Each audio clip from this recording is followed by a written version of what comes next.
Butler, I love a good game night. Then Field, you're in luck, because I've got a game for you. Marvel Dice Throne is a fast and fun board game for all ages. That's right. Each player selects one of 8 heroes to face off in a head-to-head battle to see who earns the right to take the throne. Gameplay involves strategically rolling dice to activate special abilities, playing unique hero cards to manipulate results, and upgrading your hero board to power up your stats. This is currently being crowdfunded on Kickstarter and will have Kickstarter exclusives. Go there now to reserve your copy.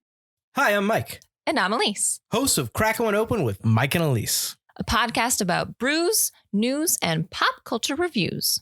Every Friday, we choose a new craft beer from a different brewery and talk about The history of the beer, what's in it, how it was made, the history of the brewery. along with tasting notes and more fun facts. After that, come chill with us as we bring you the latest in pop culture news and reviews. So check out Kraken When Open, part of the Forgotten Entertainment family. Ladies and gentlemen, please notice that exits are conveniently located at the front and rear of this auditorium. When leaving the theater, we suggest that the exit at the front of the auditorium will allow you easier access to the parking areas. Thank you. That's a raccoon, yo. What are you doing? Feeding the raccoon. It's a trash panda. When the 3 burglars thing happens. Oh, and they're all singing the same line. No, notice, Jeb, that when they put their hats on, I'm not going to be able to see facial expressions. So that's on you, man. That's on you. Okay, camera rolling. Yeah, I get it. Can I get an interview about Betsy's wedding? No, anything but that. Get lost. Anything but that. Get my hat. Hello, I'm Mike Field. And I'm Mike Butler. And you're listening to the Forgotten Cinema Podcast. Each episode, we highlight a film that, for a variety of reasons, was forgotten by audiences. Whether it be because a more popular movie was released at the same time, or the movie simply didn't catch on with an audience in its initial run. We'll discuss what we love about the movie, or perhaps don't love about it, but we'll always recommend you revisit it. If you enjoy our podcast, we want to hear from you. We're on Instagram and Facebook. Find us. Our podcast is available on all platforms, with a backlog of 100 episodes for your listening pleasure. Boom. Good job. You really got through that really quick. Really, I did. Really efficient. Efficient, I like it. quick, efficient. I had to take a breath. Throughout the whole thing, I'm like, I gotta breathe in. Oh, God. Breathe. Oh, how do you do this again? Lungs, come on. All right, Butler. So we've started season 11, obviously. What are we doing today? And what's it about? Quickly, go. Today, we're doing The Machinist, starring Christian Bale. Ooh. Get ready for this synopsis. Uh-oh. Factory worker Trevor Reznik suffers from insomnia so severe that his condition has taken its toll on his weight and his mental health. When Trevor unintentionally causes an on-the-job accident that horribly injures a coworker, he begins to become even more troubled. Despite a relationship with Stevie, a pretty prostitute, Trevor descends further into paranoia, blaming his problems on an enigmatic figure named Ivan. We were talking about this before before we got on air, as it is. I don't know if calling her a pretty prostitute is accurate. Jennifer Jason Leigh is a very good-looking woman, but that's in this movie, she's not meant to be. I think they enjoyed the alliteration. Yeah, I think the person that wrote that was like, "Wow, she's pretty." Like it was almost like that. It was a little creepy like that. So stop being a creep synopsis writer. There was nudity in this movie. I liked it. Oh boy. So The Machinist has a runtime of 101 minutes. It is rated R, production budget of $5 million. It came out on October 22nd, 2004. That was a Friday. Its opening weekend, it did $64,000. Domestic, $1 million. Worldwide, $8 million. So I think it's more of I know it's critically acclaimed, but I think it's more of I don't want to say cult classic, but I think people know about it. You don't think? Well, we'll get it. That's the end of this podcast episode. Whoa. So, but why do you think it was forgotten? Production company is Castillo Productions, Canal. I guess the Canal Plus, is that how would you call that, or just Canal? Because it has a little plus. Canal. And then ICAA, ICF, whatever that is. Distributed by Paramount Classics in the United States. In Spain, it was distributed by Filmax. In the United Kingdom, it was distributed by Tartan Films. And in France, it was distributed by CTV International. So quite a few distributors there, which would probably give you a little clue, a little hint that this movie is a indie, small budget, funded by outside means, not a big studio film is what I'm trying to say here. So it came out on the 22nd of October. It went up against The Grudge. That's the first one with Sarah Michelle Gellar, right? Correct. Yeah, I think I saw some of that. Surviving Christmas. That is with Is that the one with Ben Affleck? Or is that the one with Vince Vaughn and Reese Witherspoon? No, Vince Vaughn and Reese Witherspoon, I think, is 4 Christmases. You're right. So then Surviving Christmas is with Affleck, I believe. Right? I'm on it. I think it's him and Gandolfini. I think, isn't Gandolfini in that? Is that the one with Gandolfini? I It thought is Ben Affleck and Christina Applegate. Well, why don't yeah, because it says he's like And James Gandolfini. Yep. I have never seen this movie. really? Yep. I've seen The it. trailer looks familiar. I've seen it, but I couldn't really tell you. I've forgotten it. Also went up against I Heart Huckabees. I have seen that. And also in a limited release, Undertow. That is the David Gordon Green movie. And Sideways, Alexander Payne's film, which actually I believe Jay might have got nominated for that. I believe he did as well. You had the 29th of October, which is the week after, you had it up against Saw. This is the first Saw. So obviously probably the better of the Saws, correct? I would say so. I 2 is more what every other Saw became. Well, 2 More was traps. probably more popular because Saw was very well received. And Right. Yeah. And then it also went up against Ray. So a couple one-word titles. I will say Saw is very similar in the tone, the way it's filmed. Like Saw's- color palette and stuff like that Yeah. to this film. But Saw is it's another almost low-budget indie horror film. Right, absolutely. And then once you move on from the Saws, they kind of get a little bit more polished, which Yeah. is fine. They get more money behind them. So on the 15th of October, which is the week before, you had Team America, World Police, which we both like. Shall We Dance, the Richard Gere movie. And then in a limited release, Being Julia and P.S. I believe that's with Laura Linney, but I'm not sure. So it's typical October fare. Saw is obviously the Halloween movie and The Grudge as well. So, Machinist, I guess I think that's a good release time, this area of the year. Yeah, I got no problem with that. Yeah, directed by Brad Anderson. He's done Next Stop Wonderland, Session 9, The Call, and more recently Fractured. Written by Scott Kozar. He's done the 2003 Texas Chainsaw Massacre, the Texas Chainsaw Massacre. He also did the Amityville Horror in 2005, so 2 remakes. Another remake in 2010. He did The Crazies, and he's written, I believe he's executive producer, and he's written some episodes for the TV show Bates Motel. Cinematography by Xavi Jimenez, who's done Agora, Trans-Siberian, which I believe Henderson has also done as well, Intacto, and The Liberator. Composer was Rocky Banos. He's done Sexy Beast, the 2013 movie Evil Dead, the 2013 movie Old Boy, and then both Don't Breathes, 1 and 2. We did Evil Dead on this podcast. We did. We did it last year for our second annual Forgotten Horror, right? Correct. Edited by Luis de la Madrid. He's done The Devil's Backbone, Adios, and the 2005 The Nun, not the more recent Nun, which is the In the World of the Conjuring Nun. Right. Produced by Julio Fernandez, who has produced. Is it called? Let me ask you a question. Is this called the Rec, the record one? With the horror movie where it could Rec 2 and Rec 3, REC, whatever it is. Oh yeah. Is that is that REC or is it Rec? How do people call that? I've never heard it right? loud, but I always in my head I pronounce it Rec. Okay. In my head when I'm reading it. Yeah. Or when I'm I watching thought that when I was writing it down, I go, I don't think I've ever heard anyone say this out loud. He also did Quarantine, Rottweiler, and Beyond Reanimator, which I did not know there was a Beyond. I knew there was another one after Reanimator. I think that's this one's recent. This Beyond Reanimator is like this decade or previous decade. Oh, okay. Yeah, no, but whatever. So you have Christian Bale as Trevor Reznik. He has won an Oscar for his role in The Fighter. He's also nominated for Vice, The Big Short, and American Hustle. Jennifer Jason Leigh as Stevie, the pretty prostitute. She is nominated for an Oscar for her role in The Hateful Eight. She's also in Backdraft, the TV show Atypical, and The Hudsucker Proxy. Tanya Sanchez Gion, who plays Marie. She is in A Walk in the Clouds and Mouth to Mouth. John Sherian is Ivan. He's in Calendar Girls, Patty Cakes, and The Kitchen. Michael Ironside is Miller. It's funny because I think different people know Michael Ironside from different movies because he's in so many movies that are not iconic, but like you always remember. He's pretty prolific in his career. Yeah, he's Jester in Top Gun. He's also Richter in Total Recall. He's in Star Trek Troopers, and he's in The Next Karate Kid.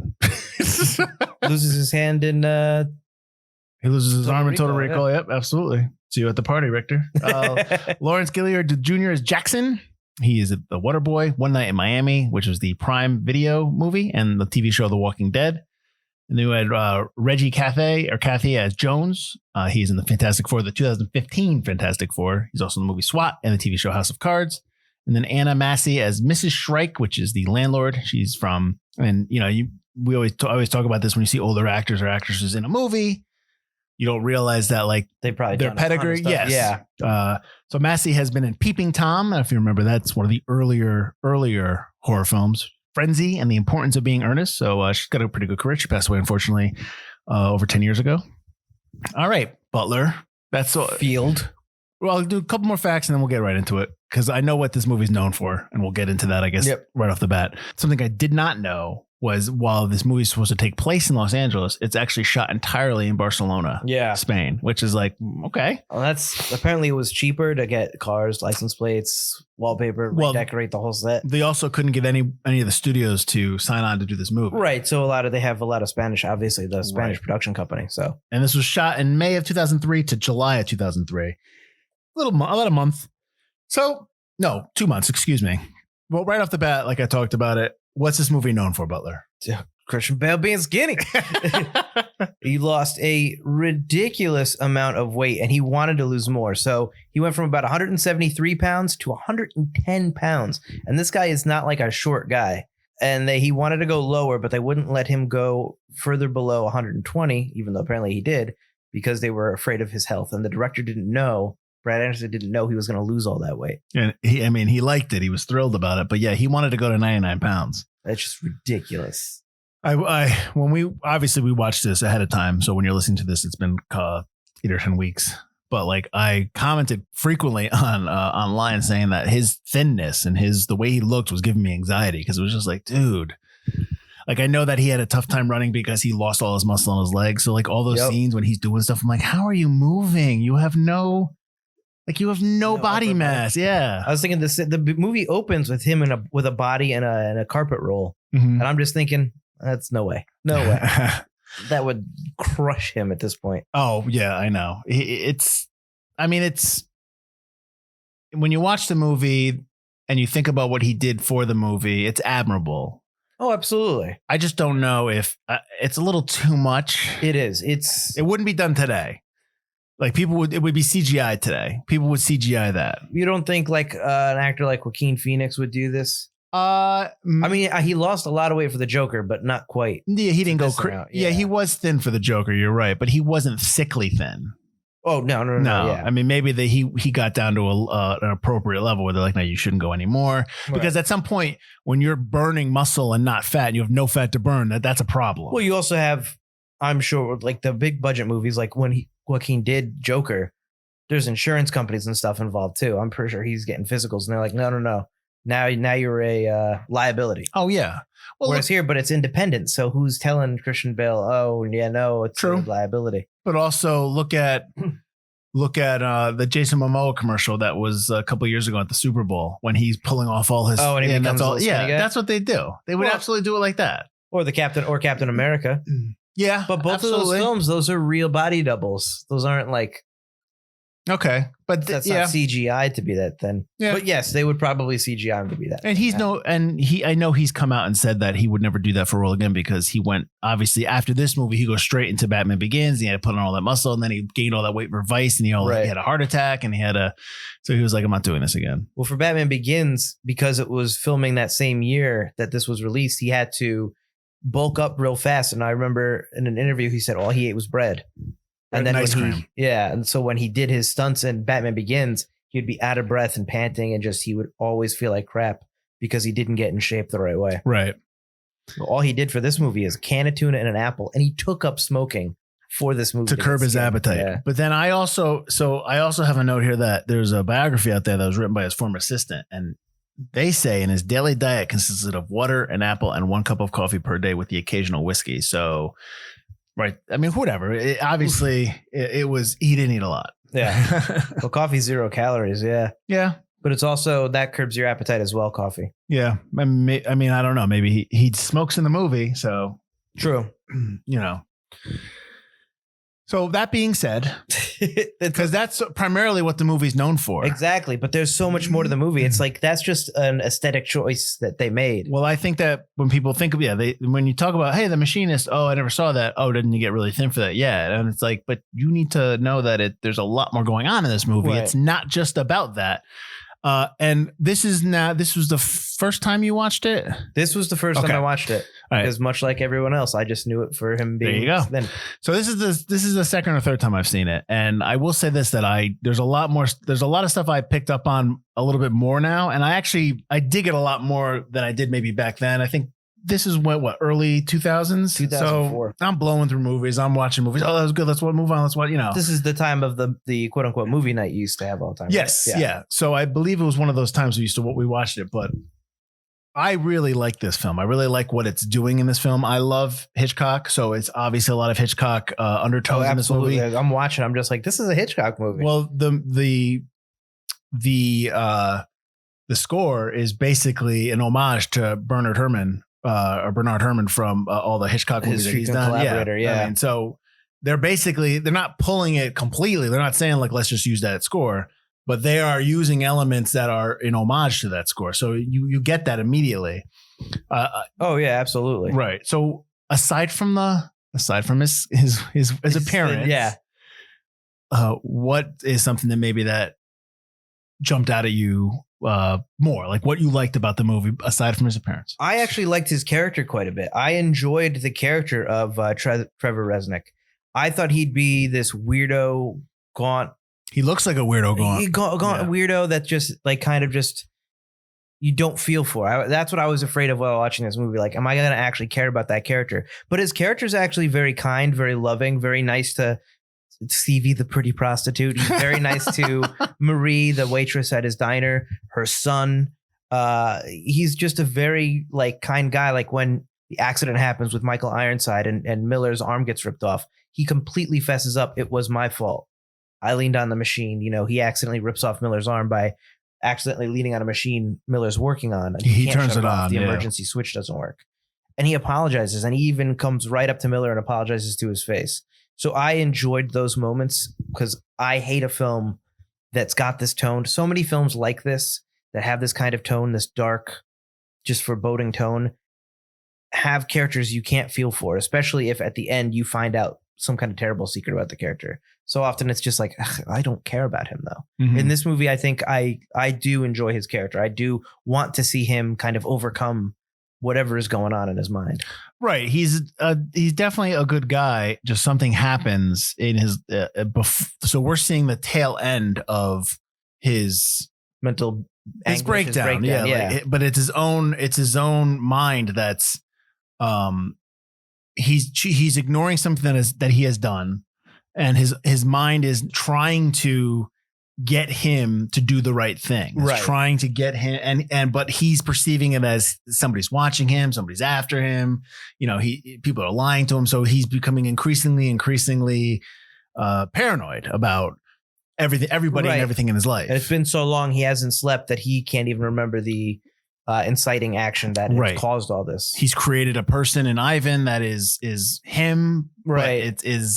But it's him in the evil that he has done, but it's him also trying to get him to do the right thing. Like and there's so many references in this movie about going left or going right, about going left is the highway to hell, going right is the road to salvation. Yep. And then you start realizing like when you start getting into the script and when he's driving up and going to the left is the airport and going to the right is downtown, where's the police station at the end. Yeah. And so, and there's my also note that I have here with that is that, so the left has always been in terms of, again, I guess in ancient times and also modern, like, unlucky, but also like ominous and evil, like, the not where you're supposed to go. Right. So both when you meet his, alter ego Ivan, the man that he's created, and he's got the bum left arm. He always turns left when he follows him in the road. Miller lost his left hand. When you look at the photo, Ivan's standing to the left. If you notice Ivan's eye, his left eye is bright blue, his right eye is not, his right eye is dark brown. Reznik blinks with his left eye a couple times in the movie. Yeah, he only blinks left. Mm-hmm. Yeah. Marie's kitchen is last door on the left. Yep. What's funny is that she's like last door on the left, and I go, "Hey, last house on the left." That's what I was thinking. Dang, Stevie's bruise on her face is on the left. The hangman game progresses from right to left. Exactly. When he's hanged on the left too, which is always weird. Well, when you notice when he writes in Miller, his left arm is missing. Yeah. So, but that, like, that just makes me like the movie even more. Just because of the care and attention that's gone into all that. The one thing I thought was weird though is when Trevor gets his hand stuck in the machine, much like Miller. Yeah, it's his right hand. True. I thought that was a little weird. I was like, that should have been his left hand too. But it's true. That's true. Yeah, but that's reality. You know what I mean? Right. And I'm sure they were looking at the machine going, well, I mean, it's facing this way and his button's on the other side. So true. Kind of stuck doing it, right? Yeah, that's true. But still, I think you have a lot of these things that are these nuggets that are in there. And upon second watch, like if you didn't catch them the first time you watch second watch, it kind of makes you appreciate the film a little bit more. Oh, absolutely. Yeah. I also, one of the other things with the film that I was curious about with you in terms of what you thought was like the movie is desaturated to the point where it becomes almost black and white at moments. The only thing that's color is really the car. The car, but I think that anything that is not bright in and of itself doesn't come through. Like especially this first scene when he meets Ivan, like when they're the close-ups of in the car with Reznik. There's like no he's almost black and white. Absolutely. Like, yeah. So this movie is super desaturated. And I don't know if it was just the choice of how they wanted to present it. I think it was two things. I think it's to make it look more like Los Angeles, to desaturate it, to make it look less like Spain, but also to kind of, give you this, the colors drawn out. It's gone. It's as tired and worn out as Trevor is. Mm-hmm. I think that was the point in taking away the color, but also to make things like the Firebird pop and stuff like that. Because there's only a few times that color really pops. And it's the Firebird. It's the Blue Beetle. It's the blood at one point coming out of the fridge. Both times. Well, every time you see the fridge. Sometimes the blood's really dark. It's dark red. Yeah. And then, when he opens it up and all the fish heads come out and you don't understand the symbolism of the fish. They're in Maria's apartment. They're on his bumper sticker, which you don't get until he gets hit. You don't really understand that until you realize that he's in the photo. He's a fisherman. It's him. It's just he's in his mind. He's right. That all that. Real quick, because we should talk about what the inciting incident is, and because before we move on, sure. Spoilers. So you find out that in a year before this, and I'm curious when they shot this. They just digitally make him look fatter. I was wondering too. Did they shoot it before they filmed it or after? And then he's like, "Go lose the weight." Well, he's kind of looking Batman-y at that point. All big. You think he came back? So I think he came back and did it. Okay. So you find out that, he keeps going to the airport and he keeps having the waitress, which is Marie. Right. And then she has a son and he goes on like a date with her to the son and to the amusement park. Right. Yeah. But you keep seeing images of, and they keep showing the water tower image when she's running and they repeat that when the kid has epilepsy and has the merry-go-round. But you keep seeing images like he knows her, but he doesn't know her. And when he goes to the airport diner towards the end, she doesn't work there. She's never worked there. It's a different waitress, and he's never even talked to her. He's always talked to her. Right. He just sits there and he's mute. So you find out that a year ago he's driving and he's trying to light his cigarette, and he looks down, he looks up, and he actually hits the kid and kills the kid. Yep. And Marie is the mother, and he doesn't know her name.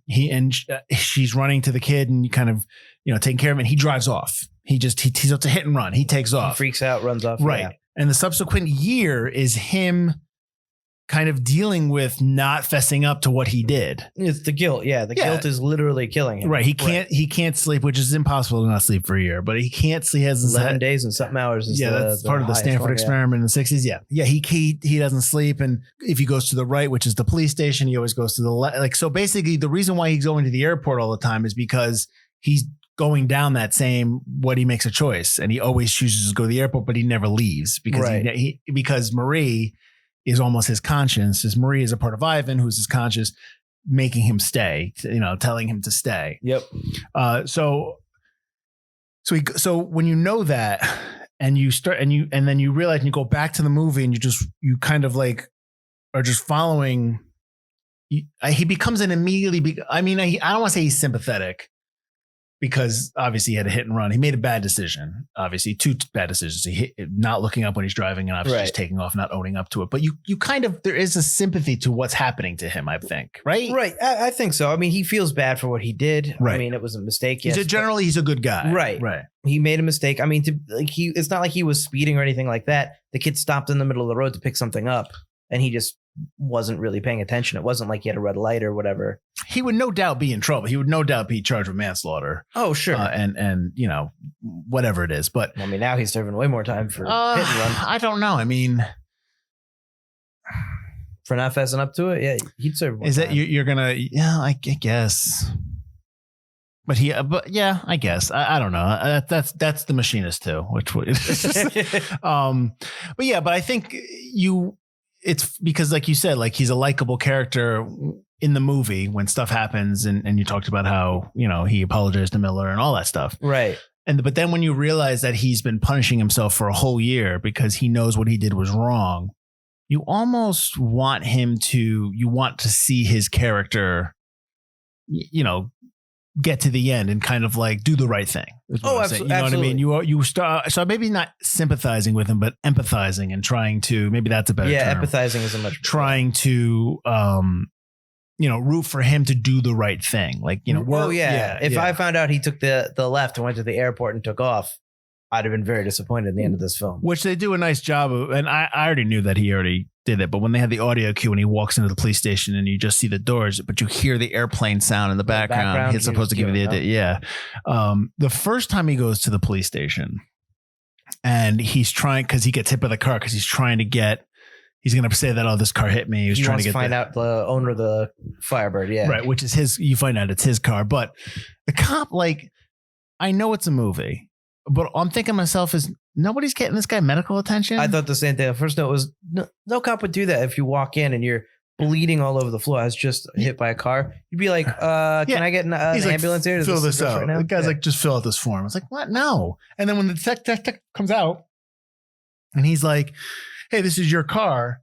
And then he just leaves and he's like, get him. He's like chasing after him. It's like, why do you immediately think that he's being shifty? Maybe he has a concussion. Look at him. Like it's so exactly. But I get it's a movie, so I really. Do you realize it's a felony to lie to the police? He's brain damaged. Now look at him. He's obviously something's wrong, and then then he's chased. We just want to talk. It's like, do you just want to talk because you're chasing him pretty? Yeah, you wouldn't have chased him this far. Yeah.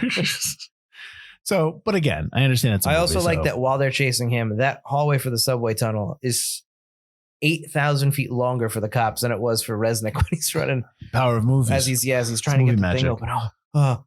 They're running like 5 minutes. It's movie magic, man. Just like when he goes into the indoor parking garage and he pulls out and like the entire ground is wet. And I'm thinking to myself, okay, I know why it's wet because you sprayed it down so you can get the reflection. I get that. That's what it looks like. I go, but how did it rain inside the indoor parking garage? It's a crappy garage.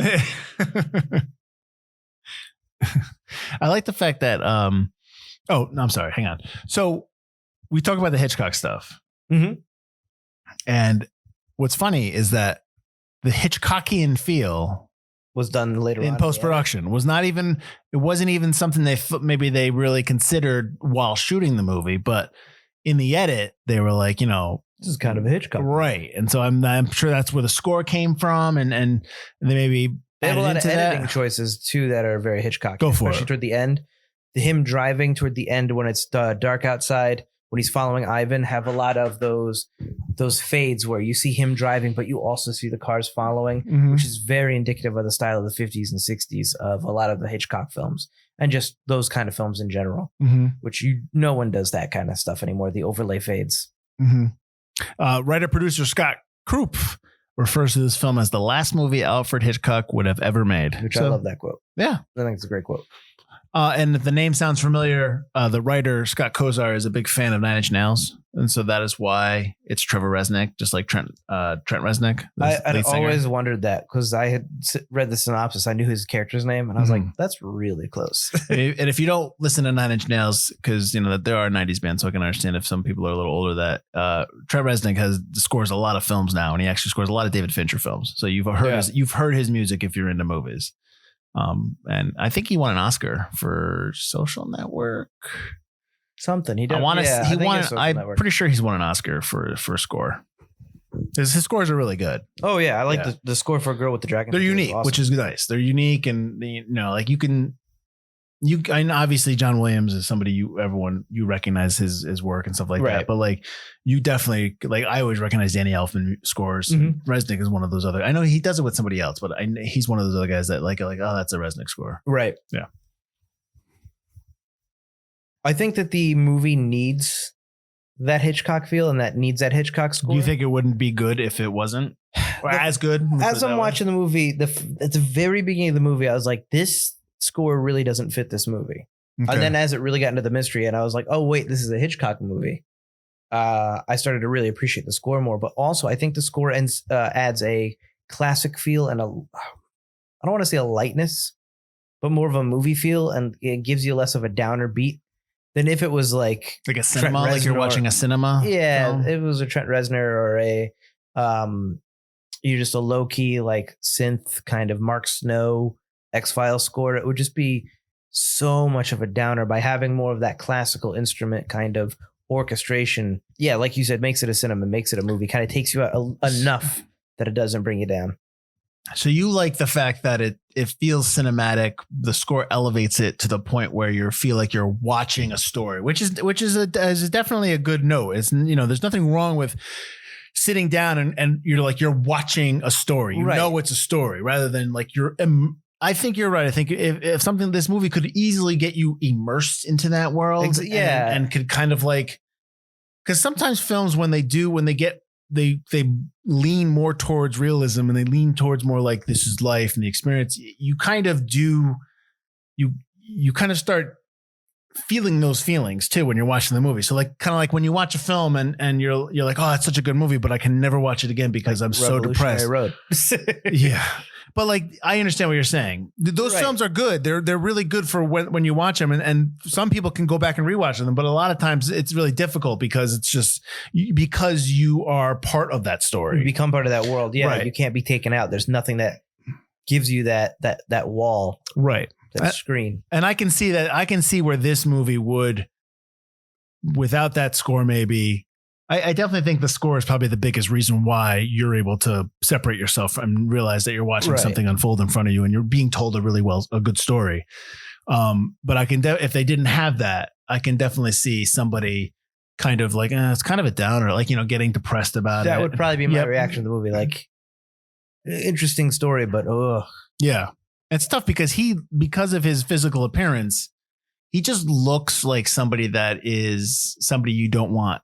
You wouldn't hang out with. Right. Yeah. It was tough for me when he's with, I'm going to call her the pretty prostitute again. Stevie. When he's with Stevie and she's basically like, I'll leave this life behind for you. Right. I'm like, I don't get the attraction to him. I also didn't buy that. Yeah. And then he does like the gaunt, like sucked in stomach weird dance, which obviously is one of the other things the movie's known for because that's the image that's everywhere. Yeah. That and the image of him looking back because the posters, him looking through that's the poster. The end. Yeah. Yeah. I just like Marie is different because Marie is a figment of his own imagination, it's his conscience. And he's clothed and he laughs and smiles. But it's different. It's like his Stevie's real. Stevie's somebody who's a real person. I don't get the attraction to him. I don't, because he doesn't look like he looks like death. Well, yeah, but he's nice to her. And we don't know how long Trevor's been going to Stevie. True. Yeah. That's true. That's very true. We know he's been losing weight throughout this whole year. And even if he's only been seeing Stevie throughout the year to get to kind of forget his grief for, an hour or two. Right. She saw him at first when he was less, disgustingly skinny. I would imagine he's become more antisocial, and they even mentioned that in the movie. He used to play poker and be like, that's the thing. Guy. He's the guys know him. Yeah. The guys knew him before how he is now. And you kind of get that from his boss who's like, oh yeah, drugs, like that kind of stuff. But it's like, none of his other his friends that work there will ever say like, hey man, what's going on with you? Nobody. They're too gruff. They're all machinists, man. They don't care. Used to play poker. Used to be all right. Still a weirdo, but you're all right. Still a weirdo. So Anderson wanted this film to have the same visual expressionistic feel as The Cabinet of Dr. Caligari, Nosferatu, Vampire, and I Walked with a Zombie. Did you see any of those films? Almost all of them, yeah. Okay, so do you think that that's what he got? I mean, I could get the Nosferatu angle from Trevor because he's just kind of gross and gaunt. I guess, yeah. But That could be where the desaturation comes in terms of black and white. Yeah. I mean, Nosferatu plays a lot with shadow. True. Cagliari is very Tim Burton, very expressionistic, very a different surreal world. And I don't think that is what The Machinist puts you in. Mm-hmm. The Machinist puts you in a real world, a gross, disgusting, very David Fincher-esque world.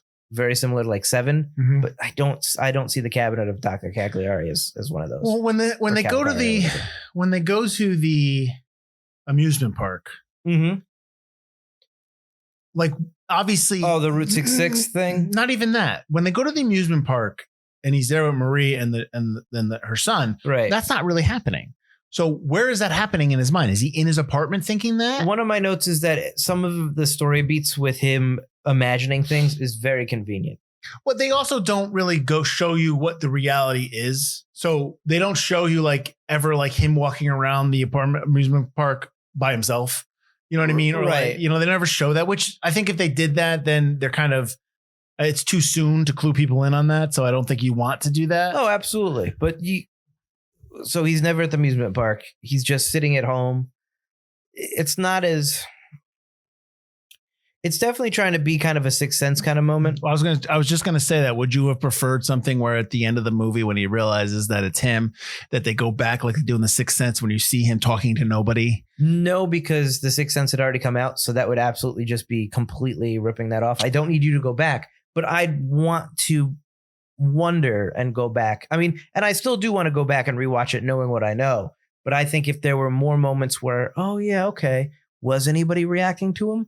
Because when he comes out of Route 666, everybody's reacting to him bringing the kid out. Everyone's like looking at him and wondering what's going on. It's not like it's not happening, or it's not like he's being ignored. Mm-hmm. Except for one time in the bar when he's with Ivan, and Ivan goes, "Make it a double," and he's getting the whiskey poured, and he's like laughing, and the bartender just doesn't look at the weirdo laughing next to him. Yeah, just keeps looking straight at Trevor. That's the only moment you get where it's like, this isn't real. Well, they do, but also we talk about the Sixth Sense, and that was 99. They do the same stuff in Fight Club with 99, and they do the same stuff where you go back and you see Edward Norton's character talking to himself, punching himself. Yeah, you know what I mean. So, like, and he says like, sometimes I imagine myself there, sometimes I imagine I'm watching him do things. Although you kind of do need when there's a double character, you kind of do need that. You need to see Edward Norton punching himself, right? But back to The Machinist, I didn't understand why the kid had the epileptic fit, like where that fit into his psychosis or his world, his head. Oh, because his eyes are back and his head is down. Maybe it's like him being dead. I'm sorry. I meant, why did Trevor Reznik in the movie do that? Why did he make the kid have epileptic fit? Because he hit him before? Like, you know what I mean? Like, I was curious why they did that, why that moment's in there. To have the kid basically quote unquote die, but not really be dead. And then he's driving them home. Because he's driving them home. If he died in Route 666, that would be a whole nother layer of the story that would just take you out of it. But him having the seizure at least kind of mimics being dead. So he starts having it when they take the left to go to Highway to Hell. So when they go, maybe that's why it happens. Yeah, as soon as he goes toward the left, he has that seizure, because as soon as they go to the left, the lights start flashing. Yeah. All right. Yeah, I mean, but man, that horror house, man. That's a little hardcore. I mean, but again, that could be his imagination. Right. It starts pretty normal and innocuous at first. Then he's like, you see the hangman. Yeah, the hangman on the. That's a little scary. Yeah. Again, when you realize that it's him, I almost want a shot. I almost wanted something where they go back to that scene, or they just go back to the amusement park and it's not open. Like, it's decrepit. Like, it's run down and he's just there by himself. But again, I understand why you don't put it in there. I understand why you don't put it in there in the beginning, in terms of, because then it kind of like, what's going on? But they kind of do that with the water tower when she's running, and then the merry-go-round behind her, the same movement of her running to the child when he's having the epileptic fit. So they kind of do that. So yeah, I wonder if it would have bothered me as much if they did something at the end of the movie where they kind of showed, because they kind of do it with the picture when she's like, "I'm looking at you," and they show the photo and it's not Ivan anymore. Right, it's finally him. Yeah. Yeah. Which you kind of guess that pretty quickly. Right. Do you like the way it ends? Yeah.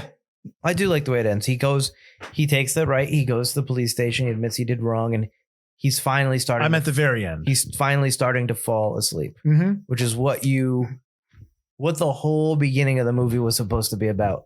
He can't sleep. He can't sleep. He can't. She goes, I like that line. For a year, Stevie. Jesus Christ. I tried him too. But yeah, I like that because it harkens back to what the whole movie's been about is his insomnia, the fact that he can't sleep. Mhm. That now the weight has been lifted and he can finally fall asleep. But it's in that stark, empty prison cell. But that prison cell also is very bright and well lit. He's wearing white clothes. Yeah. It's almost like he's ascended, even though he's like the guilt has set you free or the truth will set you free kind of a thing. It's definitely not a Los Angeles police station. Oh, no, not that prison is really weird looking. I guess, I mean, one of my notes was like, did they just find the worst places in Barcelona to shoot? That's what they said. That's what they said. There's a scene where they park a car. I think it's when he's driving Marie and her son back home. And in the reflection, you see two people shooting up heroin. Oh, right. They really are shooting up heroin because there's terrible, terrible filming locations. I also like to note that apparently it was so hot that everybody was like everybody was miserable shooting in Spain except for Christian Bale. Yep. Because he had lost so much weight, he was actually dealing with the heat a lot better than anyone else on set. He made a comment. I didn't write it down, but I know he made comments about how having all that weight off, he was like in a euphoric state all the time. Like, yeah. That's not great, Christian. I'm sure something was going on there. Like, oh, absolutely. That's bad. I mean, I get it, but like you're talking about how like you probably weren't eating, your body's like just consuming its own muscle and protein and energy, like stuff that it's not supposed to consume. So no, you're not, that euphoric state is not good. Maybe he was doing that skinny guy dance the whole time between takes because he was just losing his mind. That just reminded me of like Schindler's List or something like that, or the Holocaust. That was just absolutely. I was like, come on. The one thing you mentioned that it's only like 2 months shooting schedule. I can't see him going beyond 2 months shooting this movie. Well, it's really there's not a lot of characters, and there's really I get that, but I mean with his weight, I can't see him keeping that up for that long. I know that the apartment is his apartment and also Stevie's apartment, or Maria's apartment. One of them, they kind of doubled it up. I know that. Oh, to fake it? Yeah, they moved it around or something like that. I'm pretty sure maybe Marie's apartment because it's only the one, and Stevie kind of has like a lower level thing. All right, so I guess then I'll ask the question. Why do you think that it's forgotten? You think people are scared of his thinness? I think his thinness maybe turns people off. You look at it and just go, "That's gross. I'm all right." And he's Batman by that point. That everybody started realizing the Machinist was out. He's Batman the next year, or even that. No, the next year, 2005 or 6. Might have to check on that. I was definitely still in high school when that came out. Batman Begins. And I think people 2005. Yeah. So the next year he was Batman. So then you see this and it's just kind of like a curiosity. And I think the only thing that people know about this movie is he got real skinny. And they know the poster image of him looking behind his back. And they know the image of him doing that weird dance thing. And that's really it. And it hasn't been available for streaming until just recently on Netflix. Do you think that when he came out with Batman, and then obviously The Dark Knight was coming right after that, and his star was obviously catapulted, that the studios chose to not push it, chose to kind of like, hey, don't talk about it too much? Do you think it just kind of was a byproduct of his fame? I think it's a byproduct. I think that it goes, like I said, it's a curiosity. Yeah, maybe. His fame catapulted it to be known because it is a small indie film. So I think it got known but not watched. Mm-hmm. People were like, oh, okay. But I'm not really that curious because he looks gross. But like, what about like, I mean, this is a rough comparison, but the movie Drive with Ryan Gosling, he did that movie. Right. It's a smaller film, but then obviously he goes off and just starts doing bigger films. But Drive's not ignored. Or are we too close to that? I think we're close to it being ignored now. Really? I think so. Okay. The thing about Drive, though, is it's also an LA film. It's an not LA shot film. in Spain. It looks clean. It's well shot. It's clearly got some money behind it, even though it doesn't have that much money behind it. Right. It was packaged in a way that wasn't so independent. This looks like an independent film. This looks downtrodden. You look at it and it looks like Seven because of the tone. Because no one knows it's actually a Hitchcock film. No one knows it's more of a mystery. Mm-hmm. It really just looks like some kind of weirdo horror thriller kind of a movie, and it really isn't. It's really more of a mystery. It's got that Hitchcock feel. but that look and feel and tone and Christian Bale make it look like a gross movie that people maybe don't want to watch. Yeah. Or in 2005 would rather watch Saw, would rather watch The Grudge.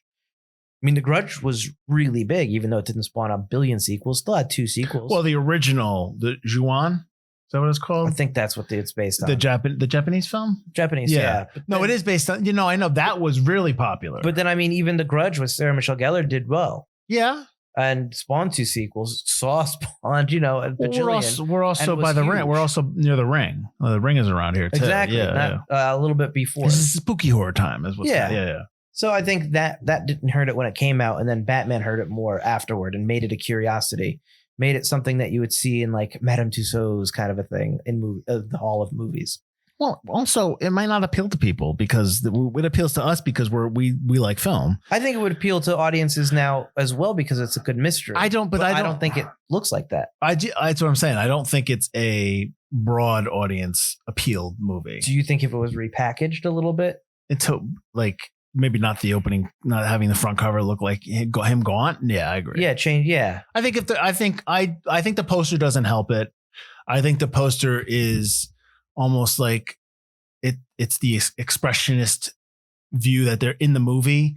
I don't think it makes for a great poster. Right. And it's not really the movie itself. Right. And I know that you're trying to highlight Christian Bale's in the movie and you're going to put him on the poster now because he's a superstar. Right. But no, I don't, but you don't want to reveal too much. So I don't think it's not the best of posters. It's probably. Yeah. I think it needs like a Mondo poster, like one of those kind of cool artistic posters. I will say that, I mean, I definitely think it needs like not a re-release, but kind of like, what is it? 2004. So we're 17 years, like maybe a 20th anniversary in 2024. It definitely needs to be spoken about. If you're sitting down with Christian Bale and talking about his filmography, this is one of the movies you need to talk about, not just because he got thin for it, but because it's a good movie. Oh yeah. Like the GQ videos where it's like talking about your career kind of thing. Well, I hate those things. I love those things. Yeah, they're great. But when the actor has just been doing movies for 4 years, I don't need to hear about his filmography. Yeah, I don't want Tom Holland to talk about you haven't done shit. But there are some interesting, like the Jeff Bridges one is really okay, good. fine, but Jeff Bridges has been in cinema forever. Yeah. But it's what studios want to pay for. Yeah, I hear you. I think that it being on Netflix now really helps it. I think that'll really help it. Well, it's on Netflix now. Doesn't mean it's going to stay there. If it's Paramount Classics, I'm surprised it's not on Paramount Plus. Oh, that's true. Well, then it'll move to Paramount Plus and it'll still be at least on a service, whereas before it wasn't. Oh, sure. Because before I really had no way to watch this other than maybe renting, and I'm not going to go personally seek it out. But when I saw it was on Netflix, it's been on my list for a couple months. And now I got to watch it. But I was going to watch it because it was on my list. So I think that helps. All right, cool. Because when you scroll by, being able to go, oh, I want to watch that. Like we talk, it's the video store. It's just not, we're not in control of the browsing. The algorithm is, which sucks. I hate that. It's like yes, it's the modern day video store, but you're really not in charge of what you see because no one's robots are. Yeah, exactly. Which kind of stinks, but you kind of want more of a, hey, let me browse myself. Touch. Yeah. But hey, what are you going to do? All right, Butler, where can they find us? You can find us at ForgottenCinemaPodcast.com or ForgottenEntertainment.com as we are part of the Forgotten Entertainment franchise or entertainment family. franchise. You can also find us on the socials, Instagram, Facebook. Join us in the lobby where we have discussions about film sometimes. And that's all I got. All right. And next week, we're traveling 20 years into the past to 1984. We're going to talk about a little sci-fi romance in Starman. Dun, da, da, da, da, da. That was the score, I imagine. Over and over and over. All right. So we'll see you next week. That's it. I'm Mike Field. I'm Mike Butler. And this has been Forgotten Cinema.